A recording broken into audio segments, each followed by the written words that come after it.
Fenomena pengibaran bendera serial anime asal Jepang One Piece semakin marak menjelang perayaan hari ulang tahun ke-80 Republik Indonesia. Ramai di media sosial pengibaran bendera berwarna hitam dengan gambar tengkorak bertopi jerami bersanding dengan bendera merah putih.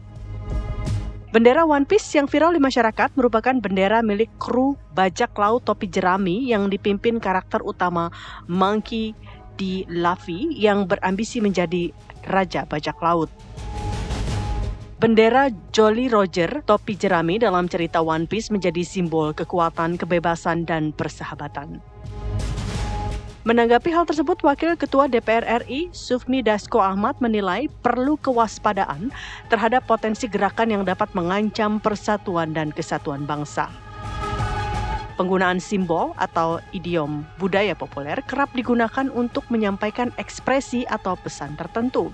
Lantas apakah bendera ini sekedar bentuk ekspresi atau merupakan simbol yang perlu ditafsirkan untuk lebih berhati-hati? Tim TV One mengabarkan.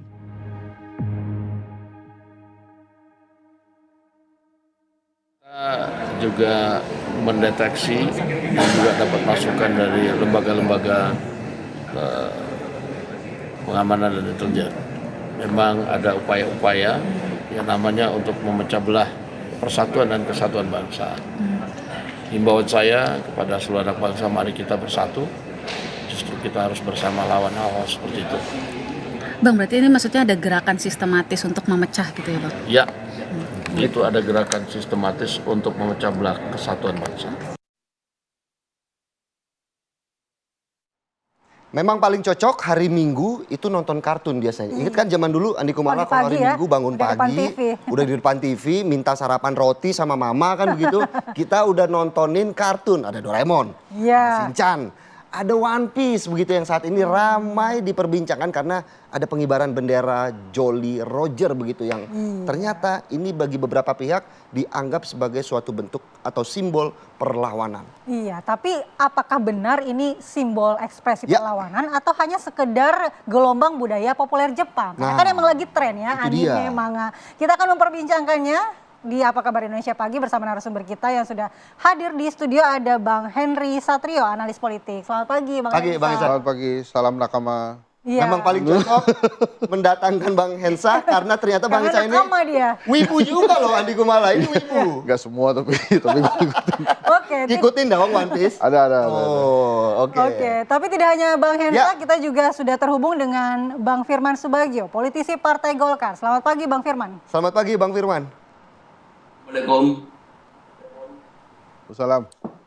Baik, kita tanya Bang Firman dulu, menanggapi dari fenomena pengibaran bendera One Piece ini. Kalau tadi mengutip sedikit apa yang dinyatakan oleh Wakil Ketua DPR RI Sufmi Dasko, apakah Anda juga sepakat bahwa ini ada bentuk memecah belah bangsa dengan pengibaran bendera ini, Bang Firman? Baik, begini. Tentunya kami ingin menjelaskan kepada publik bahwa bendera One Piece ini kan bisa diartikan atau ditanya sebagai bentuk perlawanan ketidakadilan. Atau kemudian juga bisa diartikan bentuk perlawanan terhadap status quo. Nah, oleh karena itu, kalau kita melihat pengertian daripada bendera PIS ini, kita juga harus menyadari kondisi masyarakat kita yang tidak well educated, seperti sopir-sopir truk dan sebagainya, itu kan tidak memahami apa yang dimaksudkan ini. Tetapi di sisi lain, kami melihat bahwa yang terkait dengan bendera One Piece ini juga merupakan kreativitas dan ekspresi masyarakat.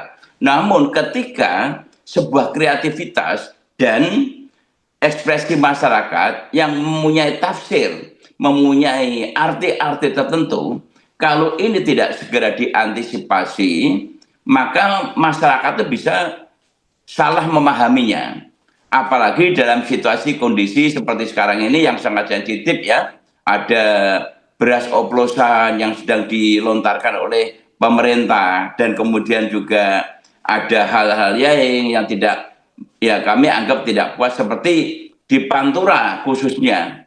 Kenapa semangat spirit daripada sopir truk itu memasang, karena memang ada rencana larangan pemerintah untuk membatasi terhadap angkutan-angkutan yang begitu berat dan itu menimbulkan kerusakan jalan karena tidak ada pembatasan. Nah, oleh karena itu hal-hal seperti ini juga perlu menjadi perhatian publik. Jadi kita bukan reaktif, tapi kita antisipatif.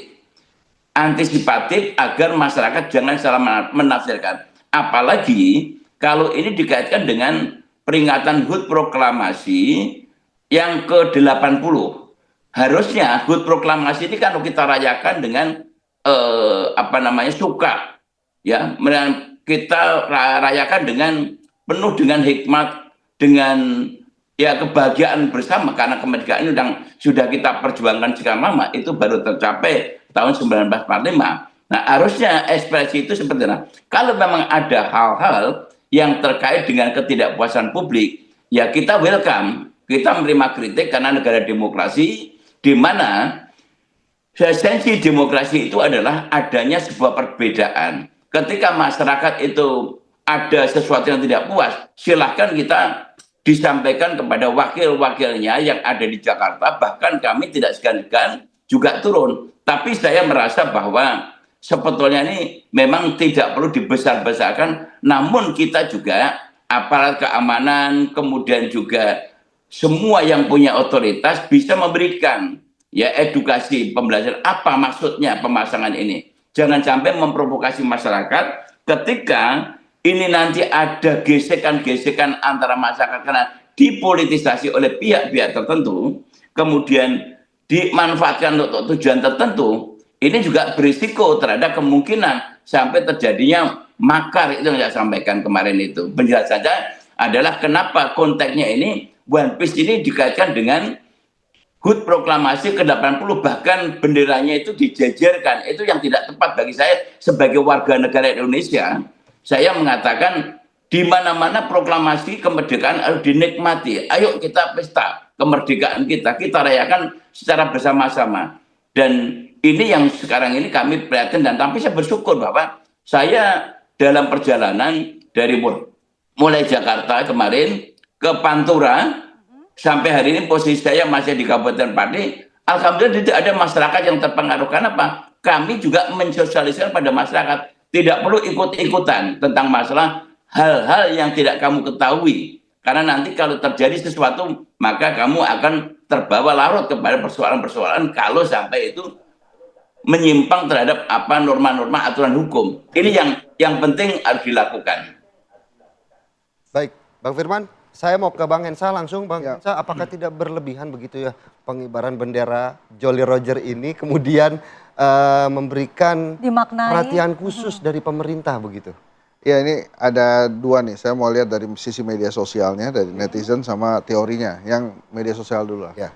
Jadi asal muasalnya dimunculkan si Roger ini, ada beberapa netizen yang mengatakan bahwa ini memang bentuk protes kepada negara saat ini, tapi tidak ada kaitannya dengan 80 tahun Indonesia. Ini karena dalam waktu dekat itu ada beberapa kebijakan-kebijakan yang membuat masyarakat mengenyitkan dahi gitu ya. Misalnya rekening 3 bulan diambil alih negara walaupun sudah dibatalkan, 2 tahun tanah nggak digunakan, itu akan digunakan diambil negara. Ada wacana WA dan WA call akan digunakan lagi dengan sistem berbayar. Ada wacana amplop hajatan dipajakin. Kemudian ada lagi isu pengalihan data ke Amerika Serikat ya.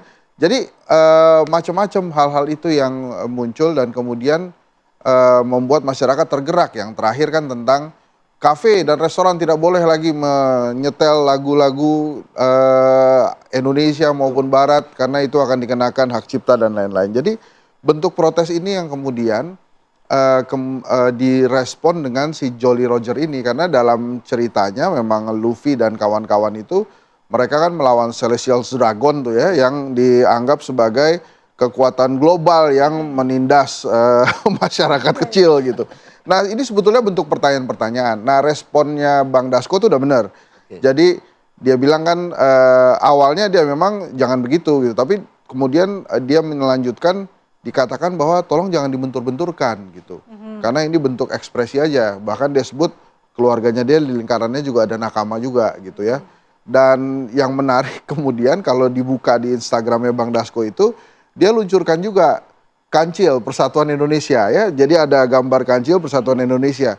Menurut saya ini bentuk bercanda tapi seriusnya Bang Dasko. Jadi kalau One Piece adalah cerita di Jepang, Indonesia juga punya nih cerita yang semua orang tahu, semua anak tahu, namanya Kancil itu. Makanya dipasang tuh logo Kancil Persatuan Indonesia. Nah, kalau dari sisi politik, Philips, ini ada kaitannya dengan teori revolusi keempat. Revolusi keempat itu adalah teori yang dikemukakan untuk menggambarkan bahwa adanya kemunculan kekuatan-kekuatan individu, kepentingan individu lebih besar daripada kepentingan-kepentingan yang ada kaitannya dengan sosial. Nah ini kan kalau ditarik ini tentang individu nih, pajak, apa namanya, amplop dipajakin dan lain-lain yang tadi kita sebutkan itu. Nah dari sisi marketing ini orangnya bagus juga yang nemuin kita pasang aja bendera Jolly Roger ini ngerti marketing 3.0 nih, karena di marketing 3.0 sekarang sih sudah sampai 5 ya. Tapi yang 3.0 ini, 3.0 ini, marketingnya itu mengedepankan aspirasi dan nilai-nilai di masyarakat gitu. Nah aspirasi ini memang ada di Jolly Roger. Film One Piece itu ya memang mengutamakan itu, ada kesaktian dan lain-lain. Tapi intinya adalah ini memang ingin menggambarkan keresahan di masyarakat. Ya komik anime Jepang atau manga ya, anime itu banyak sekali gitu. Ada Shinchan ya, ada Tapi One Piece merupakan salah satu manga yang selalu masuk dalam daftar top 3 setiap bulannya untuk ditunggu-tunggu oleh masyarakat wibu. Iya, itu naik banget after Netflix mengeluarkan versi originalnya Ya, juga tuh. betul. Nah itu malah makin banyak orang yang menyaksikan itu. Nah memang menarik, setelah Naruto ada One Piece. Cuma kan pertanyaannya ya salah satunya ya. ya pertanyaannya kan kenapa kemudian harus manga Jepang yang kemudian naik di permukaan politik Indonesia. Sebelumnya Naruto, sekarang One Piece. Nah itu saya bicara juga dengan beberapa orang kenapa demikian, karena lebih mudah menggambarkan dan kemudian menghilangkan ketersinggungan politik. Jadi kalau pakai komiknya Indonesia dimungkinkan tuh sangat dekat tuh kan. Nanti mereka takut juga dia papain gitu, kena undang-undang ITE lah atau apa. Jadi ambilnya ceritanya ya yang di Jepang aja lah. Kan ada Konoha, terus sekarang ada Jolly Roger gitu ya. Jadi memang ekspresi-ekspresi yang disampaikan oleh netizen ini pasti ada kaitannya dengan kondisi saat ini di Indonesia. Nah Presiden Prabowo kan sudah melakukan antisipasi itu beberapa, misalnya kayak PPATK kemarin kepalanya dipanggil, kemudian dibalikin gitu ya. Nah mungkin yang lain-lain ini mesti direspon juga. Hal-hal yang kaitannya amplop hajatan dipajakin tuh mungkin akan, oh gitu sih gitu ya. Terus lagi apa namanya, ya hajatan kan mahal ya. Terus apalagi kalau WA dikembalikan dengan sistem berbayar, itu juga mungkin akan membuat masyarakat pusing juga. Makanya ini ya proses ini disampaikan dengan protes-protes yang ya mereka ambil kali ini yang Jolly Roger. Emang keren sih. Saya juga bingung kok orang-orang dapat aja nih Jolly Roger ya. Ternyata kita cek banyak di online, jadi banyak gitu gara-gara ini. Bahkan sampai ada di truk, di sawah gitu. Motor tadi kita lihat. Iya. Nah yang disampaikan Bang Firman ini juga benar gitu. Jangan sampai kemudian ini seperti menciptakan arah-arahnya menuju perpecahan. Tapi katanya netizen kita nih pinter juga gitu. Dia membaca apa yang dikatakan Gus Dur. Pasang aja bendera apapun asal dibawa bendera merah putih. Karena sejauh ini kita lihat tadi beberapa tampilan video juga sejauh ini masih di bawah bendera merah putih. Iya. Tapi berbicara kebebasan berekspresi, apakah kebebasan berekspresi dengan cara ini, dengan makna simbolik tertentu ini tidak dibolehkan? Padahal kan kalau misalnya demo boleh. Yang seperti ini seperti apa? Kita akan bahas, tapi kita jeda terlebih dahulu. Di Apa Kabar Indonesia Pagi.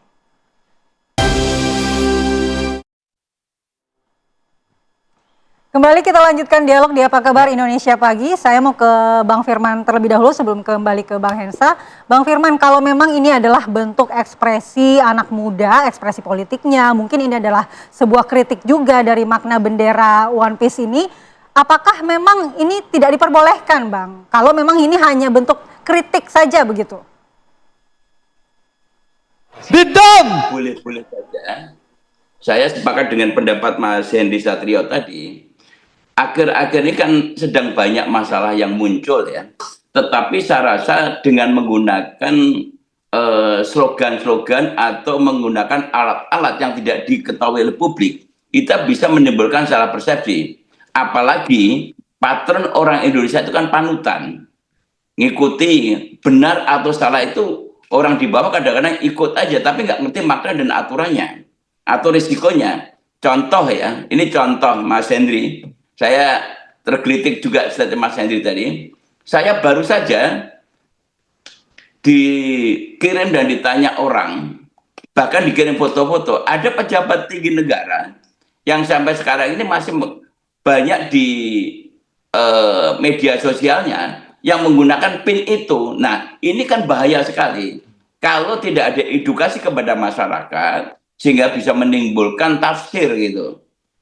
Karena kalau kita lihat maknanya tadi, simbol terhadap ketidakpuasan, terus kemudian tidak puas kepada status quo. Kalau kita lihat status quo-nya itu di mana gitu, apalagi kenapa muncul dengan HUT proklamasi, memang itu kemarin pertanyaan itu kan muncul ketika saya di DPR menjadi salah satu narasumber, ditanyakan bagaimana munculnya bendera One Piece yang dikaitkan dengan HUT proklamasi. Saya rasa saya tidak tepat, saya kurang setuju. Kalau memang ada ketidakpuasan, kemudian ada ekspresi-ekspresi terhadap masalah ketidakpuasan masyarakat, ayo kita sampaikan dengan baik. Bahkan saya sebagai anggota DPR jemput bola di lapangan. Contoh, seperti beras oplosan. Begitu saya turun, nggak ada di masyarakat itu. Di gudang-gudang nggak ada, di masyarakat juga tidak menerima seperti itu. Ini kan lebih penting. Nah, oleh karena itu, edukasi dan ini juga bagus. Agar aparat pemerintah itu hendaknya, seperti yang disampaikan Mas Satya tadi, sebelum membuat satu statement tentang pemblokiran rekening, kemudian ketentuan masalah pencabutan lahan yang tidak dimanfaatkan, ini harus dijelaskan dulu kepada publik. Kemudian kalau ada mengenai pungutan pajak dan sebagainya, jelaskan dulu kepada publik. Jangan publik itu yang masih kami anggap ya pemahaman terhadap aturan hukum lemah, tiba-tiba muncul statement, apalagi dengan risiko media sosial yang begitu cepat beredar, ini juga akan mempengaruhi kepada masyarakat kita. Oleh karena itu, ini yang saya rasa, ayo kita maknai HUT proklamasi ini, kita introspeksi diri. Ayo kita memperbaiki semuanya ini. Termasuk ya keputusan-keputusan politik ini juga harus kita perhatikan gitu. Kenapa terjadi seperti? Karena ketidakpuasan itu juga tidak aja masyarakat kepada pemerintah, tapi dalam institusi politik juga ada kelompok-kelompok yang tidak puas terhadap mungkin adanya intervensi kekuasaan yang berkelebihan sehingga menimbulkan partai politik menjadi tidak solid. Ini juga ada juga. Tapi karena kita orang politik yang paham terhadap masalah itu, maka kita bisa memberikan kritik-kritik dalam bentuk tulisan dan sebagainya. Ini untuk memberikan satu catatan sejarah gitu loh, supaya telah terjadi peristiwa-peristiwa seperti ini. Nah, oleh karena itu kembali ke pokok materi ini adalah saya sepakat kreativitas masyarakat harus kita jaga, ekspresi harus kita dengarkan, namun cara-cara dan waktunya yang tepat, timingnya harus tepat. Apalagi kami DPR itu sudah punya serak aspirasi, ada badan aspirasi yang setiap saat bisa menerima tentang apa yang menjadi ketidakpuasan masyarakat. Seperti yang kami lakukan adalah kami DPR juga menjemput bola untuk memberikan respon terhadap masalah isu yang berkembang dan supaya segera diselesaikan. Namun kami minta juga kepada pemerintah juga, terutama aparat keamanan, jangan langsung represif untuk dilakukan penindakan hukum, tapi harus ada edukasi. Mungkin bisa ditanya apa maksud tujuannya, siapa yang menyuruh, mesti ada gitu loh. Nah, ketika sudah sampai ke situ, ditanyalah kepada yang menyuruh apa maksud tujuannya. Harus ada klarifikasi supaya hal-hal yang sifatnya tidak dipahami oleh publik itu jangan terus-menerus terjadi. Apalagi situasi kondisi sekarang ini dengan hiruk pikuknya beras yang oplosan sampai 100 triliun kerugian ini kan.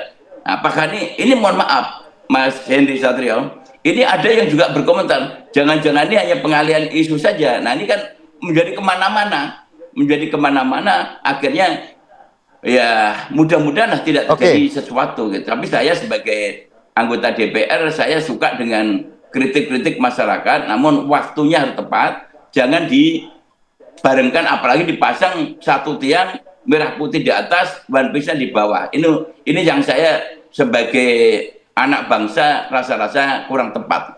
Kira-kira seperti itu. Baik, Bang Firman, Bang Ensa langsung saja dikomentari. Emang benar ada yang merencanakan untuk menutupi isu atau mungkin justru ada yang menukangi? Ya nggak tahu ya kalau ada yang merencanakan apa tidak, tapi memang kalau begini-beginian ini yang ada kaitannya dengan santai-santai tapi kemudian nyelekit itu cepat sekali jadi tren. Tadi saya sudah katakan marketing 3.0, dan bukan saja itu, ditambah lagi fenomena FOMO itu, netizen itu kan takut ketinggalan tuh. Jadi begitu ada tren ini ya diterusin aja. Menariknya coba diperhatikan fenomena si Jolly Roger ini ada sebelum peristiwa abolisi dan amnesti loh. Itu memang diselak sih 3 hari aja. Habis itu balik lagi nih. Maksud saya mereka nggak terpengaruh sama isu yang lain. Jadi ya dipasang aja. Karena memang ini kan cerita yang bergulir ya. Bahkan ada sebelum si Thousand Sunny kapalnya One Piece itu ada Going Merry yang hancur duluan. Karena mereka membela keadilan ceritanya begitu. Jadi memang ceritanya ini kemana-mana. Kalau kemudian apakah akan merusak persatuan bangsa sih, kalau menurut saya masih jauh ya. Enggak lah, maksud saya ini ekspresi biasa saja. Dan memang mungkin bertepatan dengan momentumnya dimunculkan si bendera Jolly Roger ini. Tapi saya yakin lah masyarakat Indonesia tuh memahami bahwa kita mendapatkan merah putih itu dengan pengorbanan nyawa ya. Sehingga nggak apple to apple lah kalau dibandingkan dengan bendera anime One Piece gitu ya. Lagi pula kalau ceritanya dirunut-runut, ini kan dibikinnya sama si Usopp tuh. Usopp tuh digambarinnya kayak badut gitulah di One Piece itu. Tapi kemudian dia dicela-cela juga waktu bikin ini, tapi akhirnya dipasang juga sama si Luffy itu. Jadi memang ini bentuk protes yang dibuat secara lucu, kemudian dekat dengan masyarakat. Nah, so far menurut saya keprihatinannya Bang Firman itu oke, yang disampaikan oleh Bang Dasko juga oke. Kita himbau saja masyarakat untuk ngerti batas saja, dan saya yakin sih netizen memahami gitu batas-batasnya, mana yang manga, mana yang anime, dan mana yang real dan nyata gitu. Atau yang cukup menarik, mungkin pemerintah juga himbauannya justru tidak melawan tetapi merangkul, karena mengingat pencinta One Piece cukup banyak loh di Indonesia. Kalau dirangkul sih udah dirangkul ya, karena kan diperbolehkan tuh One Piece di Indonesia. Hanya sih menurut saya yang responnya pemerintah itu kalau dilihat dari hal ini, satu tadi tentang komunikasi ternyata kembali buruk dan masih buruk gitu ya, makanya direspon oleh masyarakat dengan One Piece ini. Akses komunikasi juga mungkin kalau ketemu anggota dewan seperti Bang Firman enak gitu konstituennya, karena mudah dijangkau gitu. Tapi kan banyak juga anggota dewan yang lain mungkin sulit dijangkau oleh masyarakat mungkin ya. Nah ini juga menjadi problem. Yang ketiga tentang budaya. Mestinya ya Menteri Kebudayaan kita tuh itu gini-ginian tuh tergelitik, kenapa kemudian budaya asing bisa masuk merambah sampai menerjemahkan politik di Indonesia gitu. Sampai dipakai oleh orang-orang politik di Indonesia. Tadi saya sudah jelaskan, sebelumnya ada Naruto, sekarang ada One Piece ya. Nah itu harusnya Menteri Kebudayaan tuh tergelitik tuh. Ya, simbol-simbol dari Indonesia belum pernah dipakai. Belum pernah muncul gitu kan. Kita juga punya punakawan, Dasko bilang ada kancil dan lain-lain. Nah jadi jangan repot untuk merevisi sejarah atau menulis ulang sejarah gitu ya. Yang begini-beginian juga tolong diperhatikan. Harusnya yang ditampar pertama kali itu Menteri Budaya. Kenapa ada budaya Jepang masuk ke Indonesia dan jadi tren? What happened? Ada apa dengan budaya saya? Ada apa dengan budaya kita? Gue udah kerja bener belum ya? Gitulah kira-kira harusnya Menteri Budaya itu. Tapi Bang Hensa, apakah dengan menggunakan simbol budaya populer bagi anak muda ini dianggap sebagai alat politik atau alat ekspresi yang lebih efektif saat ini? Ya nanti kalau pakai bendera atau logo-logo simbol dalam negeri itu sering diarti-artikan salah. Misalnya kalau nanti dominan merah, oh ini partai ini nih. Kalau dominan kuning, oh partai ini nih. Mau pakai apa? Lo misalnya logo-logo ini menghina Pancasila nih. Pakai lagu bayar royalti. Oh iya makanya begitu. Iya bener. Makanya carinya yang aman-aman aja. Kalau Jolly Roger kan, ya kalau yang baca ngerti kalau ini buat lucu-lucuan, lambang perjuangan, tapi dibikinnya sama oleh si Usop dan kemudian perjuangan dan lain-lain. Dan ini dianggapnya cerita hayalan aja. Buat netizen ini lebih aman untuk disuarakan ketimbang menggunakan simbol-simbol yang memang familiar di Indonesia. Kalau familiar misalnya nih pakai bendera Punakawan, itu pasti ada yang ngomel tuh karena ini ada yang menerjemahkan si Punakawan ini bukan sekedar Punakawan tapi dia adalah jelmaan dewa dan orang-orang bijaksana di panutannya para satria kayak kira-kira gitu loh. Itu muncul pasti lebih heboh lagi dari hari ini. Tapi kalau One Piece ini bendera apa sih? Akhirnya orang cari gitu ya. Dan ya buat para supir truk misalnya itu mungkin keren aja. Keren, betul begitu. Karena ada bajak laut senyum gitu-gitu. Bajak laut senyum. Gitu. Apakah mereka baca itu belum tentu juga. Tapi kewaspadaan Bang Firman, Bang Dasko dan pemerintahan lainnya perlu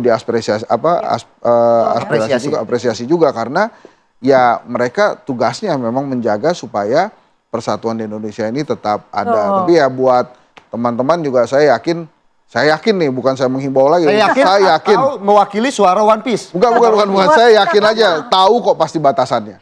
Pasti tahu batasannya. Walaupun ini mereka takut FOMO jadi trending, tapi saya yakin tahu batasannya. Makanya saya lihat, makanya itu kok mereka nih paham juga ya dipasang dengan bendera merah putih, tapi ditaruhnya di bawahnya. Ingat pesan Gus Dur, Iya. apapun boleh dipasang bendera yang asal di bawah. Waktu itu tuh kan Gus Dur bicara tentang bendera Papua Merdeka tuh waktu itu. Jadi ya mereka baca juga lah gitu aturan-aturannya, tapi ya ekspresi tetap ada. Yang mudah-mudahan dengan One Piece ini pemerintah satu komunikasi diperbaiki, dua setuju sama Bang Firman. Kalau belum ajak gitu kebijakan, jangan ngomong dulu, jangan setiap pejabat testing the water, marah loh masyarakat lama-lama capek kan dites-tes terus. Tentunya kita berharap bagaimana fenomena bendera Jolly Roger ini kemudian tidak disalahartikan sebagai salah satu bentuk perlawanan, tetapi juga ini, ayo dong, udah mau tanggal 17, waktunya Indonesia bersatu di 80. Ikut lomba apa, Bang Insat? 80 tahun saya biasanya balap karung. Balap karung? Ya. Nangkap belut nggak? Juara apa Bukan, enggak? karena kalau masalah balap karung itu kesulitannya di saya kekuatan karungnya itu loh. Karungnya harus kuat ya. Kalau begitu tarik tambang menjadi salah satu lomba yang harus diikuti. Baik, terima kasih Bang Insat untuk waktunya pagi hari ini dan juga Bang Firman, terima kasih untuk penjelasannya terkait fenomena bendera One Piece ini ya yang lagi viral di Indonesia saat ini. Baik, terima kasih para narasumber dan kita Terima kasih Bang Firman. kembali dengan informasi update terkini aksi Akbar Solidaritas Bela Palestina di Monas, Jakarta. Sesaat lagi.